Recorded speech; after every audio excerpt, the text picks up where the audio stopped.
Bienvenidos a Sin Distancias, yo soy Vanessa y en este video vamos a estar hablando de cómo mantener la relación cuando la pareja se encuentra a más de cientos de kilómetros. Ay, me encanta esa canción, me encanta Sin Bandera.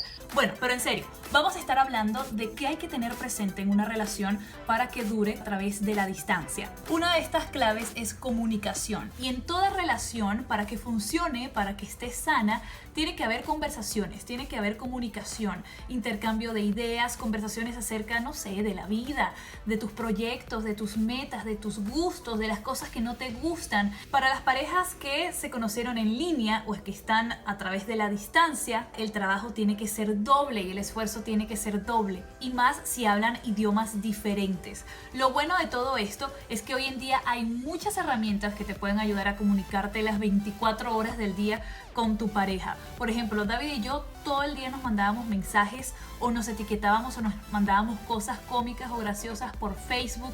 También nos mandábamos fotos por Instagram o nos etiquetábamos, oh, aquí me gustaría estar contigo. Sabes que Instagram tiene fotos de paisajes y cositas así bonitas, ¿no? Hay que tratar de que esta comunicación sea lo más parecido a una comunicación de una relación real, o sea, de carne y hueso, de que se ven cara a cara. Por ejemplo, hoy tú lo ves más bonito, más atractivo, o tú la ves a ella más guapa. Es importante que se lo digan, que no parezca que no se ven, que no se conocen, que no se gusten, porque en las relaciones así a larga distancia hay que llenar ese vacío, el vacío de que no está la persona al lado, con más intensidad. Y esto me lleva al segundo tema que debemos considerar y tomar en cuenta, y es paciencia. Hay que tener pero mucha paciencia en relaciones a distancia o en relaciones en línea. Hay días buenos, hay días malos, hay días que queremos hablar más, hay días que queremos hablar menos, y a mí me pasaba muchísimo. Lo último que yo quería era hablar con David. ¿Por qué? Porque no estaba de buen humor, porque le iba a salir con una patada.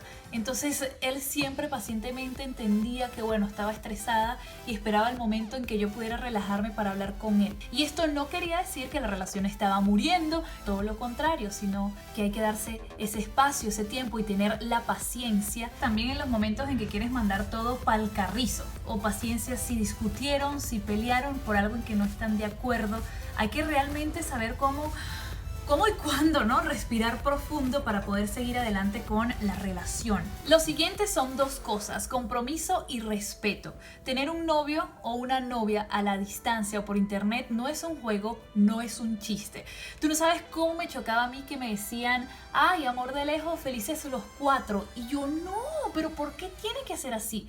Eso es verdad en parejas o en personas que realmente no se respetan y que no están comprometidos con su pareja. Y comprometidos en el sentido de que quieren trabajar y que la relación funcione y que haya un futuro, ¿no? Yo, viviendo en Miami y estando en los medios, trabajando en muchos lugares, jamás volteé a ver a los lados. Así sea un tipo por más Brad Pitt que se pareciera o por más Chayanne que fuera, no, porque yo estaba enfocada en hacer que mi relación con David funcionara, y era en serio, yo la tomaba en serio como es una relación. Estamos a larga distancia, pero en un futuro estaremos juntos y nos vamos a volver a ver, y él es el hombre con el que yo quiero estar. Algo que les recomiendo hacer y que es bueno es plantearse metas, pero metas en común, y esto me refiero que puedan plantear o tener organizado el día, las fechas o los meses en los cuales se van a poder encontrar y ver en persona, para que en esa forma los dos vayan trabajando en lo mismo, poniendo todas sus energías, todos sus ánimos en esas fechas, y que al final vayan haciendo metas en común. Sí, aún estando separados. Por ejemplo, tú puedes empezar a estudiar inglés si tu pareja vive en un país de habla inglesa, para cuando vayas a visitar te pudiera interesar, no sé, chequear el mercado laboral, ver si tú puedes hacer algo ahí o estudiar algo ahí. Yo se los recomiendo porque, no por experiencia, sino porque David y yo no hicimos eso. Y cada vez que él venía a los Estados Unidos o yo iba a Italia, nunca sabíamos cuándo nos íbamos a volver a ver. Y eso nos ponía mucho estrés en la relación. 3 veces yo terminé con él en un aeropuerto porque yo no sabía cuándo lo iba a volver a ver. Y por último, no puede faltar para nada el romanticismo. Y no solo en ustedes, caballeros, sino también en las chicas. Envíense canciones, dedíquense canciones. David y yo hacíamos eso a cada rato.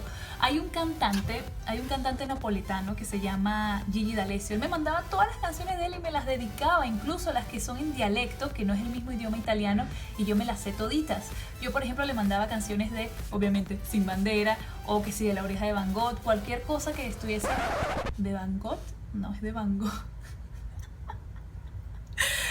O cualquier canción que estuviese de moda, se la dedicaba, porque eso es romántico, eso te hace pensar luego en esa persona cada vez que escuches la canción.